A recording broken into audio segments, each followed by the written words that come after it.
So சேட்டான்னு எல்லாரும் கொண்டாடிக்கிட்டு இருந்தாங்க சேட்டாவை வரான்னு. பட் சேட்டாவோட பெர்ஃபார்மன்ஸ் 3 மேட்சுக்கு மேலே, அதாவது இந்த மேட்ச் எல்லாருமே என்ன எதிர்பார்த்துட்டு இருந்தாங்கன்னா ஒரு ரொம்ப முக்கியமான மேட்ச், ஆர்சிபி கூட மேட்ச்.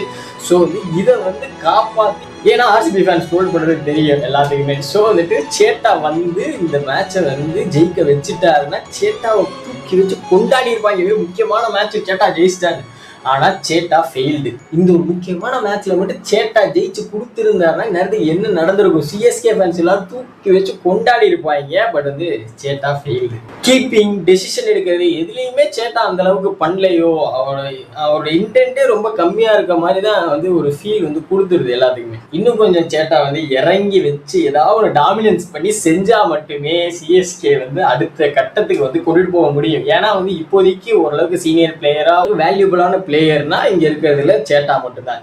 சேட்டா விளையாடலைனாலோ இல்ல டாமினேட் பண்ணலைனாலோ இங்க கொஞ்சம் டவுன்ஃபால் இருக்கதா செய்யும். ஏன்னா சேட்டாங்கிறது எம்எஸ் தோனிக்கான ரீப்ளேஸ்மெண்ட் மாதிரி கீப்பிங்ல இருந்து எல்லாத்துக்குமே முக்கியமான டெசிஷன்ஸ் எடுக்கிறது எல்லாத்துக்குமே ஒரு சப்போர்ட்டா நிக்கிறது இந்த சேட்டா கெய்க்வாட் சப்போர்ட் பண்ணி தூக்கிட்டு வராரோ அப்பதான் டீம் இன்னும் பில்ட் ஆகும். ஏன்னா இது ஒரு டிஸ்மேண்டிலான டீம். ஏன்னா ஒரு பிளேயர், ஒரு சிஎஸ்கே பிளேயர் சிஎஸ்கேக்காக சிஎஸ்கே பிளேயர் அப்படின்னு சொல்ற அளவுக்கு யாருமே கிடையாது. எல்லாருமே புதுசு, எல்லாத்தையும் டோட்டல் டீமே டிஸ்மேண்டில் பண்ணி புதுசா ரீகன்ஸ்ட்ரக்ட் பண்ணிட்டு இருக்காங்க.